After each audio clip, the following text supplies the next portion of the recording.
नमस्कार। स्वदेश आर में आज हम इन्फ्लेशन पे चर्चा करेंगे। इस समय निवेशकों को ऐसा क्या करना चाहिए जिससे कि अपना पोर्टफोलियो व इन्फ्लेशन महंगाई को लेकर के उससे अपना पोर्टफोलियो इंसुलेट करा सकते हैं। What can be done to make your portfolio inflation proof. देखिए, इन्फ्लेशन और ब्याज दर का सभी सेक्टरों पर असर पड़ता है, मगर आप कुछ अगर ऐसे क्षेत्रों में निवेश करें जिसका इन्फ्लेशन पे सीधा असर नहीं पड़ता है, उन कंपनियों में प्राइसिंग पावर है, तो शायद आप इन्फ्लेशन और महंगाई की मार से अपने पोर्टफोलियो को बचा सकते हैं। इस चर्चा को आगे बढ़ाते हैं। हमारे साथ दो मार्केट के अनुभवी इन्वेस्टर्स हैं, विकास खेमानी और मनीष संतलिया। विकास और मनीष, आपका 18 स्वदेश पे बहुत बहुत स्वागत है। विकास, इन्फ्लेशन आ चुकी है और लगता है कुछ दिन और रहेगी। बढ़ती इन्फ्लेशन शेयर बाजार के लिए ख़राब न्यूज़ है, बढ़ती इन्फ्लेशन निवेशकों के लिए ख़राब न्यूज़ है। तो निवेशकों को क्या करना चाहिए so that they can insulate their portfolio from inflation?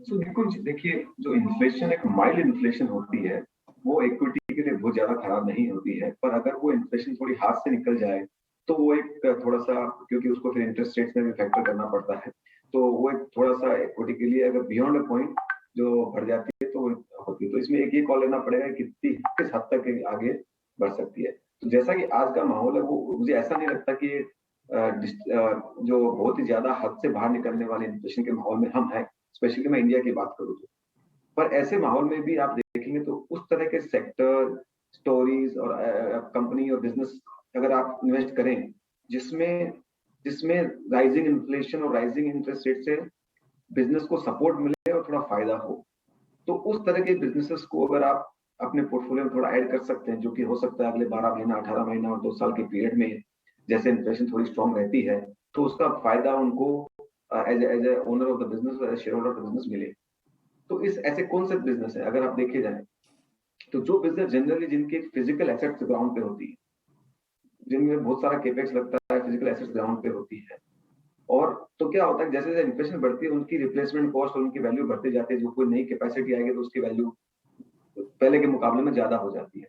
और अगर उसकी डिमांड एंड सप्लाई सिनेरियो बराबर होना चाहिए, और demand should be solid and supply का बैलेंस रहना चाहिए, तो वो अगर होता है तो उस एसेट की अर्निंग पावर बढ़ती है, और जैसे जैसे उस एसेट की अर्निंग पावर बढ़ती है उस एसेट्स की वैल्यूएशन भी बढ़ती है। तो मेरा ये मानना है कि एक बड़ा ब्रॉडर थीम ये देखना चाहिए कि जहां जहां एसेट्स ऑन द ग्राउंड है जिस बिजनेस में लगती है, और उनका थोड़ा combination of demand supply favour में है, वो एसेट्स मुझे लगता है अगले 2-3 साल के पीरियड में ठीक कर सकती है। और उनमें एक चीज मैं और देखना चाहूंगा उनके साथ साथ में कि भाई वो एसेट्स थोड़ा अगर डिविडेंड यील्ड भी जनरेट कर रही हो तो मेरे को एक मॉडरेट डिविडेंड यील्ड भी मिल जाता है, साथ साथ में मेरे को इन्फ्लेशन के अगेंस्ट प्रोटेक्शन मिल जाता है, या इन्फ्लेशन से मेरे को फायदा मिल जाता है। उस तरह के ये जो क्रॉस सेक्शन पर जो बिजनेसेस होंगे वो एक काफी, मुझे लगता है पोर्टफोलियो में हेज भी कर सकते हैं और अच्छा रिटर्न भी दे सकते हैं अगले 18 से 24 महीने के लिहाज से। मनीष, इन्फ्लेशन जब आती है तो जाहिर है कमोडिटी प्राइसेस ऊपर जाते हैं।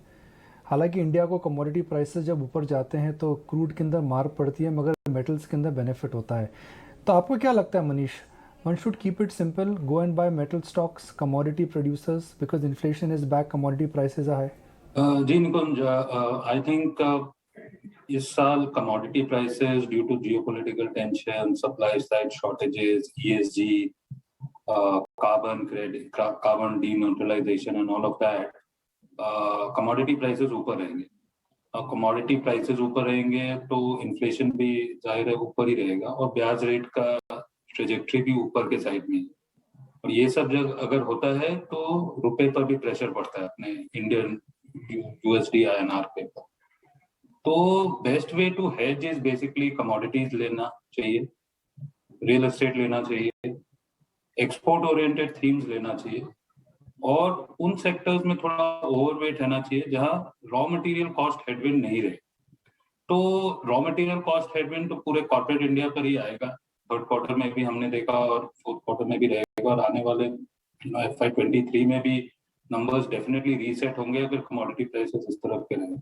तो जहां वैल्यूएशन कंफर्ट है, क्योंकि अगर मार्जिन स्क्वीज आता है और वैल्यूएशन हाई है तो वो एक इंक्रीमेंटल नेगेटिव है, क्योंकि ग्रोथ कॉम्पेंसेट नहीं करेगा वैल्यूएशन, जो हाई वैल्यूएशन पर।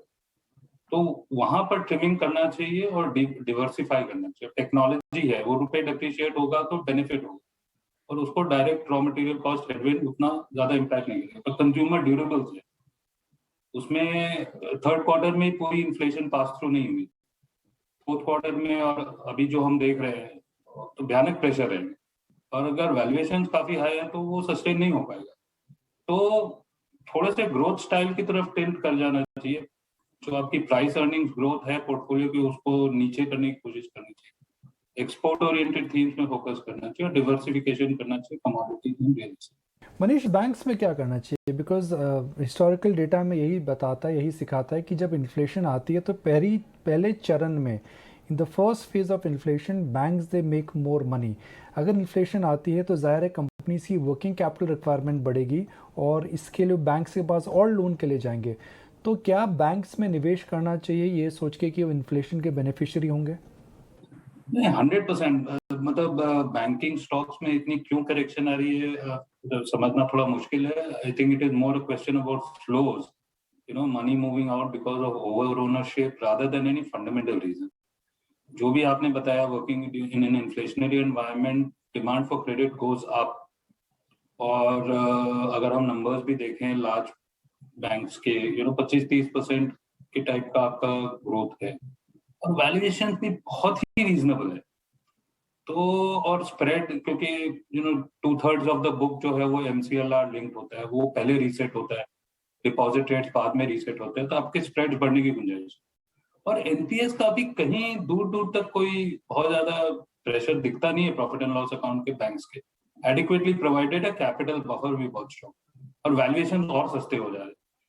तो बैंक्स तो मेरे हिसाब से एक ओवरवेट स्टांस रहना चाहिए पोर्टफोलियो के। दो शॉर्ट टर्म में लास्ट 3-6 मंथ्स अंडर परफॉर्म करें due to ownership changing hands. FIs have been continuously selling banks and buying other sectors, but मुझे नहीं लगता कि फंडामेंटल्स और जो प्राइसेस हैं वो इन टैंडम मूव कर रहे हैं। बहुत ज्यादा डिविएशन हो गया, ये कभी ना कभी तो करेक्ट होना चाहिए। विकास के माने बैंक्स पे चर्चा आगे बढ़ाते हैं। हालांकि बैंक्स इन्फ्लेशन के पहले चक्र में गेन करते हैं, मगर जो PSU बैंक्स हैं, जो प्राइवेट बैंक्स हैं, बड़े बैंक्स विकास, उनके पास एक ट्रेजरी पोर्टफोलियो होता है। और क्योंकि बॉन्ड डील्स इस समय 7% तक जा चुकी हैं और क्रेडिट ऑफटेक मजबूत नहीं है, तो क्या मार्केट में जो अंडर परफॉर्मेंस है बैंक्स का, क्या वो जायज़ है? विकास, मेरा मानना है कि जैसे मनीष ने कहा कि बैंकों को राइजिंग इंटरेस्ट रेट एनवायरनमेंट में थोड़ा फायदा होता है, क्योंकि आपकी जो एसेट प्राइसिंग होती है वो फास्टर होती है, लाइबिलिटी साइड की प्राइसिंग थोड़ी स्लो होती है, तो आपके थोड़े मार्जिन एक्सपेंशन होते हैं, प्लस आपका जो इक्विटी बेस है उस पर आपको ज्यादा अर्निंग होती है। तीसरी बात जो आपने बताया कि उनके पोर्टफोलियो पे यील्ड जो होता है उसका इम्पैक्ट होता है, पर आप देखेंगे तो बैंकों का बहुत ज्यादा पोर्टफोलियो जो होता है, ज्यादातर पार्ट जो SLR होता है वो HTM में होता है, तो उसका मार्क टू मार्केट नहीं होता है, तो उसकी वजह से उसका इम्पैक्ट खाली उतने ही ऊपर आता है जितना वो एक short term held for sale होता है, नॉट हेल्ड फॉर मैच्योरिटी। तो मुझे लगता नहीं है कि आज की डेट में बैंकों के पास बहुत बड़ा पोर्टफोलियो जो है वो एसेट फॉर सेल है, ज्यादातर पोर्टफोलियो हेल्ड टू मैच्योरिटी है। तो मुझे वो एक बात है, पर आप देखेंगे तो सबसे ज्यादा बड़ी बात मुझे इस बात पे लगता है कि क्रेडिट साइकिल हमारे बिहाइंड है, और जो क्रेडिट की ग्रोथ आ रही है धीरे धीरे, पिछले क्वार्टर में नतीजों में देखोगे तो आप SME सेगमेंट की ग्रोथ जो है ऑलमोस्ट 25 से 30% हर बैंक ने रिपोर्ट करी है। तो वैसे ही धीरे धीरे रियल एस्टेट में तेजी आएगी तो उसकी हाउसिंग फाइनेंस की ग्रोथ बढ़ेगी। तो मुझे लगता है बैंकों में अच्छी ग्रोथ का माहौल है। जैसे जैसे इन्फ्लेशन बढ़ती है, वर्किंग कैपिटल रिक्वायरमेंट भी बढ़ती है, तो वो क्रेडिट ग्रोथ भी आती है, प्राइसिंग थोड़ी फाइनल होने से मार्जिन बढ़ता है, तो ये ओवरऑल माहौल ठीक है, और वैल्यूएशन साइड भी काफी कंफर्ट है। कोई भी बैंक अभी ऐसा कोई आउट ऑफ द रेंज जाके बहुत महंगी नहीं कह सकते हैं, तो वो सारे कंफर्ट मुझे लगता है बैंकों के प्राइवेट एंड PSU दोनों के लिए है। वो आप हो सकता है कि कोई लोग प्राइवेट खरीदना चाहे, कोई पब्लिक सेक्टर खरीदना चाहे, but overall in general banking sector के लिए एक अच्छा माहौल है। विकास, वो टर्निंग पॉइंट कब आएगा जब हम एक इन्फ्लेशन के बेनिफिशरीज हम पे बेट कर सकते हैं? जैसे कि अभी सीमेंट कंपनियों में प्रेशर आएगा हाई इन्फ्लेशन की वजह से, हाई ट्रांसपोर्ट कॉस्ट की वजह से, पेंट कंपनीज में असर आएगा। तो आपको क्या लगता है, जिसका आउटलुक 6 महीने से ज़्यादा का है, जब इन्फ्लेशन टर्न मारेगी तो उन कंपनियों को बेनिफिट मिलेगा और शायद ये सही समय है इन स्टॉक्स में निवेश करने का? सो बिल्कुल आई थिंक सी सीमेंट में अभी तो जैसा कि आपका क्वेश्चन ये सब कंपनी में मार्जिन का प्रेशर आएगा, तो मुझे लगता है जैसे जैसे प्राइस बढ़ेगी इनको पास ऑन करने में थोड़ी मुश्किल रहेगी आने वाले समय में। तो जहां जहां रॉ मटेरियल कमोडिटी पे काफी डिपेंडेंट है, उसकी पॉसिबिलिटी पे थोड़ा सा सॉर्ट ऑफ क्वेश्चन है, वहां उन सेक्टर को मुझे लगता है अवॉइड करना चाहिए, बल्कि उन सेक्टर्स को देखना चाहिए जैसे आप देखेंगे जहां पे डिमांड सप्लाई सिनेरियो काफी प्रिकेरियसली पोजीशनड है, कि जैसे कि आप देखेंगे पेपर सेक्टर है, उसके अंदर डिमांड ग्रो हो रही है, सप्लाई को आगे नजर आती हुई नहीं है। तो ऐसे माहौल में पास करना थोड़ा आसान होता है और मार्जिन एक्सपेंशन होते हैं, और जो रिप्लेसमेंट कॉस्ट है वो उन एसेट्स की बढ़ जाती है। तो चाहे रिफाइनिंग ले लो, चाहे आप पेपर इंडस्ट्री ले लो, चाहे आप टू सम एक्सटेंट बहुत सारी मैन्युफैक्चरिंग सॉर्ट ऑफ यूनिट्स हैं, सेक्टर सेगमेंट्स हैं जिनकी पॉसिबिलिटी हाई है, वो सेगमेंट और सेक्टर हमें लगता है कि बहुत अच्छा कर पाएंगे। और कमोडिटी तो माहौल थोड़ा मुझे लगता है अगले 12 महीने तो ठीक ठाक ही रहना चाहिए, पर एक काफी हद तक उसमें उछाल आ चुका है, तो इसलिए प्योर कमोडिटी को थोड़ा मैं कहूंगा अवॉइड करके थोड़े value added oriented better place जहां पे इन्फ्लेशन का पॉसिबिलिटी है और इन्फ्लेशन का इम्पैक्ट रॉ मटेरियल पे कम है, बट अगर है तो वो पास कर सकते हैं, उस तरह के सेगमेंट्स को देखना चाहिए। मनीष, क्योंकि इस साल के अंदर कुछ ऐसे ऐसे इवेंट्स हुए हैं, कुछ ऐसे ऐसे ट्रेंड्स आए हैं जिसके लिए मार्केट शायद प्रिपेयर्ड नहीं था। फेड की इंटरेस्ट रेट को लेकर के आउटलुक, यूक्रेन और रशिया का झगड़ा, जिस प्रकार से एफआई सेलिंग आई है, 3 ऐसे बड़े फैक्टर्स हैं जो शायद मार्केट एकदम भी जनवरी के महीने में फैक्टर इन नहीं कर रहा था। तो इन 3 कारणों को लेकर के मनीष आपने अपने पोर्टफोलियो को कैसे चेंज करा है? 1 जनवरी से आज 3 मार्च आपके 4 बड़े होल्डिंग्स में क्या परिवर्तन आया है? तो हमारा जो 4 मेजर ओवरवेट सेक्टर्स है वो है आपके banking, technology, pharmaceuticals and consumer including autos. तो जो चेंजेस हमने किए हैं, बेसिकली बैंकिंग में पोजीशन एलोकेशन बढ़ाई है, और टेक्नोलॉजी ओवरवेट था और अभी भी ओवरवेट है, फार्मा हमने कट नहीं किया है, और ऑटोमोबाइल्स हम ओवरवेट है। तो बेसिकली पोर्टफोलियो को फ्यूचर की तरफ पोजीशन कर रहे हैं, keeping valuations and earnings growth, and whatever negatives have to happen are they already there in the price. तो मुझे तो यही लगता है कि बैंकिंग में अर्निंग्स ग्रोथ है पर प्राइसेस नेगेटिव साइड में, तो यहाँ एक opportunity. Technology full flooded growth है, और करेंसी डेप्रिसिएशन होगा तो वो पोजीशन फैक्टर इन नहीं है। यहाँ से जो करेक्शन हमें 20-30% देखने को मिला है वो वापस रिकूप करेगा। फार्मा, क्योंकि domestic pharma is relatively well positioned as against export of generics, क्योंकि वहाँ प्राइस इरोजन है। तो वहां पर जो भी नेगेटिव्स थे पैंडेमिक के बाद, एक लाल पीरियड था फार्मास्यूटिकल्स में, तो हम वहां पोजीशन थे। और ऑटोमोबाइल्स हमें लगता है कि रॉ मटेरियल कॉस्ट हेडविंड है, तेल के प्राइसेस ऊपर है, सेमीकंडक्टर शॉर्टेजेस हैं, डिमांड डिस्ट्रक्शन हो सकता है अगर तेल का दाम इस तरह रहा। तो बहुत कुछ negatives already there in the price, but demand अभी तक डिस्ट्रॉय नहीं हुआ है। Demand outlook is very strong, latent demand in the system is very strong, तो सब कुछ negative broadly there in the price. तो ये 4 सेक्टर्स में हमने अपनी ओवरवेट पोजीशन बना रखी। और ब्रॉडली क्या है कि कुछ सेक्टर्स जहां पर वैल्यूएशंस थोड़े एक्सपेंसिव थे, जैसे कंज्यूमर स्टेपल्स है, कंज्यूमर स्टेपल्स में बहुत ओवरवेट रहते थे।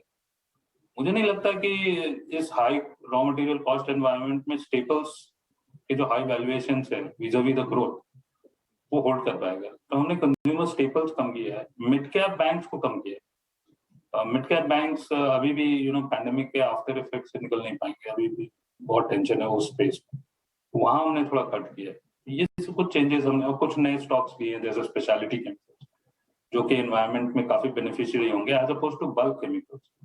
और कुछ एक कंज्यूमर डिस्क्रिशनरी स्पेस में जैसे हमने मान्यवर इंक्लूड किया है।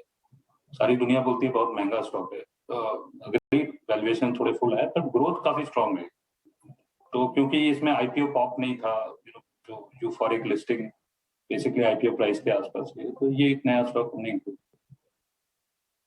विकास भी काफी सहमत है शायद आपसे। विकास, मान्यवर, क्या आपको उसके कुर्ते पजामे पसंद है? मनीष को स्टॉक पसंद है, आपको क्या स्टॉक और कुर्ते पजामे दोनों पसंद है उसके?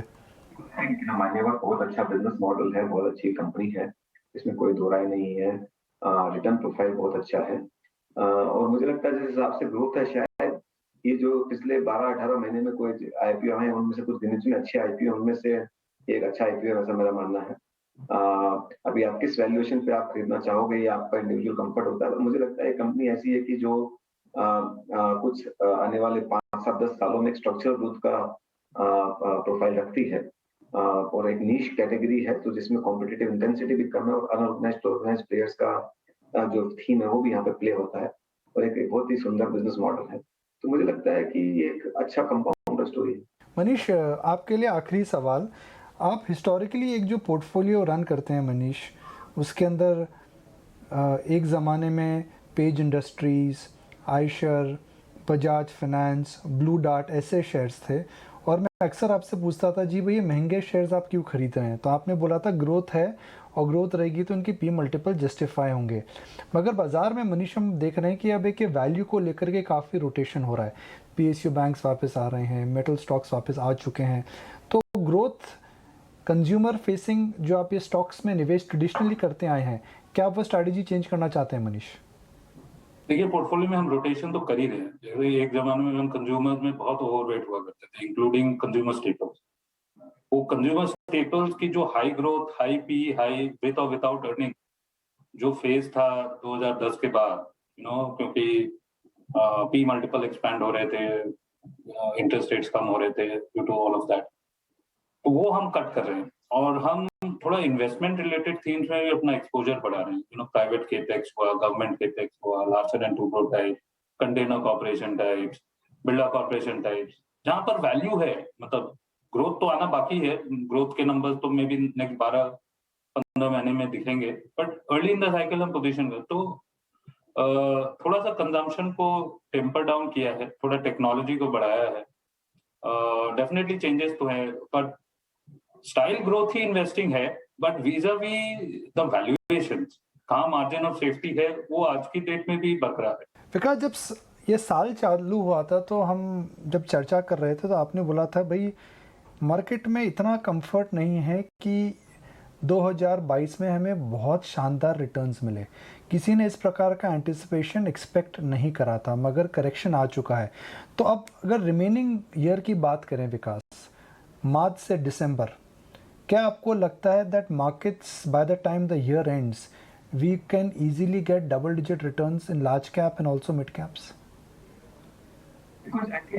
वो एक काफी अच्छी संभावना है, पर मैं खाली इसमें एक इतना ऐड करना चाहूंगा कि जो जर्नी टू दिसंबर है वो एक स्मूथ जर्नी नहीं होगी। ये साल में बहुत सारे मैक्रो फैक्टर्स जो हैं, बहुत सारे न्यूज फ्लो आती रहेंगी, उसका इम्पैक्ट मार्केट में होता रहेगा, तो वोलेटाइल माहौल बना रहेगा। तो इसमें आपको एक पीसफुल रिटर्न इस साल नहीं मिलेगा। ये साल ये जरूर है कि अगर आप ये एक्सपेक्ट करते हैं कि आपको इस साल में रिटर्न मिल जाएगा, तो आपको केयरफुल रहना चाहिए और अपॉर्चुनिटीज आने के वेट करना चाहिए। पर ये साल मुझे लगता है कि आपका पोर्टफोलियो बिल्ड करने का और इन्वेस्टमेंट करने का साल है, क्योंकि इस साल जो बेस बनेगा उसके आगे अच्छा रिटर्न बनेगा। पर मुझे लगता है अगर फेड रेट कुछ बढ़ाना चाहती है या फिर इन्फ्लेशन थोड़ी और आउट ऑफ हैंड चली जाती है, तो हो सकता है एक यूएस में इन्फ्लेशन मुझे लगता है सरप्राइज कर सकती है, जिसको फेड अग्रेसिवली रिएक्ट करने की कंपल्शन आ सकती है, और वो एक मार्केट में वोलेटाइल माहौल आई थिंक Q2 और Q3 के अंदर पैदा हो सकता है। तो पर मुझे लगता है ये अगले 1-2 क्वार्टर में सब प्ले आउट हो जाएगा और उसके बाद में धीरे-धीरे things should come back. But ये अगर आप मुझे पूछेंगे साल के अंत में आते-आते क्या एक हम पॉजिटिव देख सकते हैं? बिल्कुल देख सकते हैं, पर जर्नी जो है मुझे लगता है स्मूथ नहीं होगी। जर्नी जो है काफी वोलेटाइल और अप और डाउन से भरी हुई रहेगी। चलिए, हमारे साथ आप चर्चा के लिए जुड़े विकास, मनीष, इसके लिए बहुत बहुत शुक्रिया। Thank you. तो स्वदेश आर में आपने देखा